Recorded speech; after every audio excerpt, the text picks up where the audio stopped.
G Sudhakaran CPM വിട്ടു. വളരെ പ്രധാനപ്പെട്ട ഒരു മുതിർന്ന നേതാവാണ്. ഇത്തരം ആളുകളൊക്കെ കൊഴിഞ്ഞു പോകുന്ന CPM-ന് നഷ്ടമുണ്ടാക്കില്ലേ? കമ്മ്യൂണിസ്റ്റ് പാർട്ടി മാർക്സിസ്റ്റ് ഒരു സുശക്തമായ ഇടതുപക്ഷ ജനാധിപത്യ വിപ്ലവ പ്രസ്ഥാനമാണ്. ആ പാർട്ടി കേരളത്തിൽ ശക്തിപ്പെട്ടു വരികയാണ്. ഇനിയും കൂടുതൽ ജനവിശ്വാസം നേടിക്കൊണ്ട് പാർട്ടി ഇനിയും ശക്തിപ്പെടും. പാർട്ടി തടന്നു പോകുന്ന പ്രശ്നമേ ഇല്ല. അതുകൊണ്ട് തെറ്റായ ധാരണകളും വിശ്വാസങ്ങളുമാണ് പലപ്പോഴും മാധ്യമരംഗത്ത് നയിച്ചുകൊണ്ടിരിക്കുന്നത്. അതുകൊണ്ട് ഇനിയും ജനങ്ങൾ പ്രതീക്ഷിക്കുന്നത് ഈ പ്രസ്ഥാനം കമ്മ്യൂണിസ്റ്റ് പാർട്ടി മാർക്സിസ്റ്റ് കൂടുതൽ കരുത്തോടുകൂടി ശക്തിപ്പെട്ടു വരണമെന്നാണ്.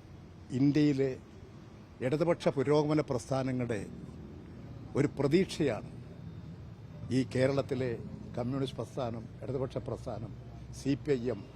അതൊരു പച്ചത്തുരുത്താണ്. അത് ഇന്ത്യൻ ജനതയുടെ പ്രതീക്ഷയാണ്. ഇവിടെ നിലനിൽക്കുന്ന ഇടതുപക്ഷ ജനാധിപത്യ മുന്നണി ഗവൺമെന്റ് അത് ഇന്ത്യയിൽ ഇന്ന് നിലനിൽക്കുന്ന ഒരു ബദൽ സംവിധാനം ഭരണനയം നടപ്പിലാക്കി പ്രവർത്തിച്ചുകൊണ്ടിരിക്കുന്ന ഒരു വലിയ പ്രസ്ഥാനമാണ്. അതാണ് ഇന്ത്യൻ ജനങ്ങൾക്ക് പ്രതീക്ഷ നൽകുന്നത്. അതുകൊണ്ട് ആ പ്രസ്ഥാനം കൂടുതൽ ശക്തിപ്പെട്ടു വരും. ജി സുധാകരനെ EP ജയരാജനെ പോലുള്ള നേതാക്കളെ വേണ്ട രീതിയിൽ പരിഗണിക്കുന്നുണ്ടോ പാർട്ടി? എന്നെ പരിഗണിക്കാതെ കൊണ്ടാണോ ഞാൻ ഇവിടെ വന്നിട്ടുള്ളത്? അല്ല, എന്നാലും അങ്ങനെപ്പോലെ മത്സരിക്കാനും സീറ്റില്ലല്ലോ. ഞാൻ മത്സരിക്കാൻ ആഗ്രഹിക്കാത്ത ഒരാളാണ്. ഞാൻ 3 പ്രാവശ്യം MLA ആയില്ലേ, 1 പ്രാവശ്യം മന്ത്രിയായില്ലേ.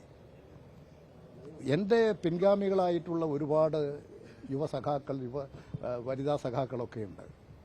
പുതിയവരെ വളർത്തിയെടുക്കണം, പുതിയ നേതൃരംഗം ഉയർന്നു വരണം, ഭരണരംഗത്ത് പ്രാപ്തിയുള്ളവരെ ഉയർത്തിക്കൊണ്ടുവരണം. അതിന് എന്നെപ്പോലെയുള്ള ആളുകൾ മാറി നിൽക്കുക എന്നുള്ളതാണ് ശരിയായ കാഴ്ചപ്പാട്.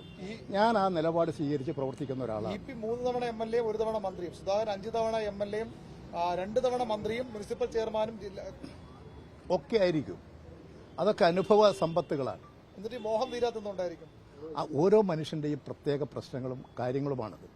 അതിന്റെ ഭൗതിക സാഹചര്യങ്ങളാണ്. എന്നെ സംബന്ധിച്ചിടത്തോളം ഉള്ള കാര്യമേ എനിക്കിപ്പോൾ പറയാൻ സാധിക്കും. നിങ്ങൾ സുധാകരനോട് പോയി ചോദിക്കൂ. പാർട്ടി അവഗണിക്കുന്ന ഇപ്പോഴും പുള്ളി പറയാം, ഇത്രയും ചെയ്തു കൊടുത്തിട്ടും പാർട്ടി അവഗണിക്കുന്ന പറയുന്നത്. പാർട്ടി അവഗണിക്കുന്നു എന്നുള്ളതാണ് അദ്ദേഹം പറയുന്നതെങ്കിൽ അദ്ദേഹത്തോട് ചോദിക്കൂ.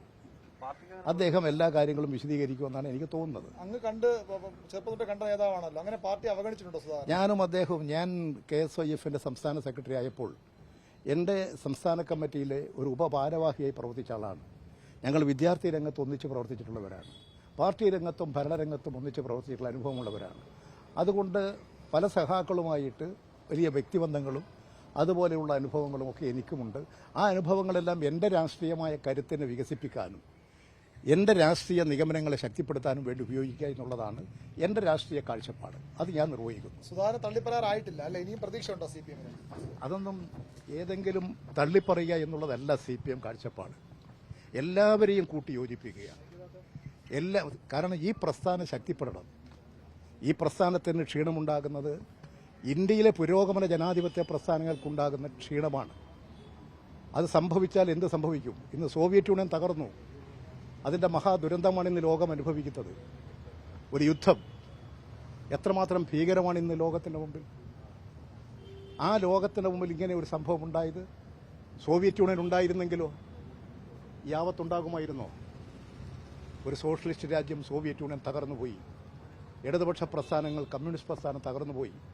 അതിന്റെ മഹാദുരന്തം ഇന്ന് ലോകം അനുഭവിക്കുകയാണ്. മനുഷ്യക്കുരുതിയാണ്. ആ മനുഷ്യനെ സംരക്ഷിക്കുന്ന പ്രസ്ഥാനം കമ്മ്യൂണിസ്റ്റ് പ്രസ്ഥാനമാണ്. അത് ജനങ്ങൾ മനസ്സിലാക്കുന്നു. അതുകൊണ്ട് ഒരു തരത്തിൽ ഇന്ന് വലതുപക്ഷ തീവ്രവാദം ശക്തിപ്പെടുകയാണ്. അമേരിക്കൻ പ്രസിഡന്റ് ട്രംപ് ഒരു വലതുപക്ഷ തീവ്രവാദിയാണ്. അദ്ദേഹം നടപ്പിലാക്കുന്ന നയങ്ങൾ ഓരോന്നും നോക്കൂ, എത്ര ഭീകരമാണ്. ഇത് ലോകത്തെ ഉത്കണ്ഠപ്പെടുത്തുകയാണ്. അതിനുള്ള പരിഹാരമാർഗം ഇടതുപക്ഷ പ്രസ്ഥാനത്തിന്റെ കരുത്തും ശക്തിയുമാണ്. ഇന്ത്യയിൽ കമ്മ്യൂണിസ്റ്റ് പാർട്ടി മാർക്സിസ്റ്റിന്റെ ശക്തിയാണ് ഇത്തരത്തിലുള്ള നയങ്ങൾക്കെതിരായി പോരാടാനുള്ള ജനകീയ ശക്തിയുടെ ഒരു കരുത്ത്.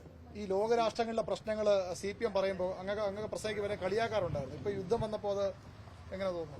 ഞാൻ കളിയാക്കാറില്ല. അങ്ങ് മറ്റുള്ളവർ കളിയാക്കും CPM നേതാക്കൾ ലോകകാര്യങ്ങൾ പറയുമ്പോൾ. അതെ, അതാണ് പലർക്കും പറ്റിയ തെറ്റ്. സോവിയറ്റ് യൂണിയന്റെ തകർച്ചയും ലോക സാഹചര്യങ്ങളും സാമ്രാജ്യത്വത്തിന്റെ ആപത്തും ഒക്കെ പറയുമ്പോൾ ഞാൻ തന്നെ ചില പ്രദേശങ്ങളിൽ പ്രസംഗിച്ചപ്പോൾ നിങ്ങളെപ്പോലെ മാധ്യമക്കാർ ചോദിച്ചു, ഇപ്പോഴെന്താണ് നിന്റെ പ്രസക്തി? അന്ന് പലർക്കും അത് മനസ്സിലാകാത്ത കാര്യമാണ്. സാമ്രാജ്യ വിരുദ്ധ നിലപാട് സ്വീകരിക്കാൻ ഇന്ത്യൻ ജനതയെ അണിനിരത്താൻ, കേരള ജനതയെ അണിനിരത്താൻ ഞങ്ങൾ നടത്തിയിട്ടുള്ള പരിശ്രമങ്ങളെ പലപ്പോഴും പരിഹസിച്ചിട്ടുണ്ട്. പക്ഷേ ഇന്ന് അത് യാഥാർത്ഥ്യമാകുന്നു. അപകടകരമായ നിലയിലാണ്. ലോകത്തിൽ ഈ യുദ്ധം വ്യാപിച്ചാൽ മനുഷ്യരാശിയുടെ നാശമാണ്, ജീവജാലങ്ങളുടെ നാശമാണ്. അപകടകരമായൊരു ചുറ്റുപാടിലാണ് ഉള്ളത്. എന്ത് പരിഹാരം? അതിൻ്റെ ബദൽ ശക്തി എന്ന് പറയുന്നത് പുരോഗമന ഇടതുപക്ഷ പ്രസ്ഥാനങ്ങളാണ്. അത് ക്ഷീണിക്കുന്നതാണ് ഇത്തരത്തിൽ ആപത്തുകൾ വളർന്നു വരാൻ കാരണം. ഇതിനിയെങ്കിലും ജനങ്ങൾ മനസ്സിലാക്കും, ലോകം മനസ്സിലാക്കും. അതിനെതിരായിട്ടുള്ള ചെറുത്തുനിൽപ്പ് പ്രസ്ഥാനം ശക്തിപ്പെടും എന്നാണ് ഞാൻ മനസ്സിലാക്കുന്നത്. കൂടുതൽ വാർത്തകൾക്ക് news 18 Keralam YouTube channel subscribe ചെയ്യുക.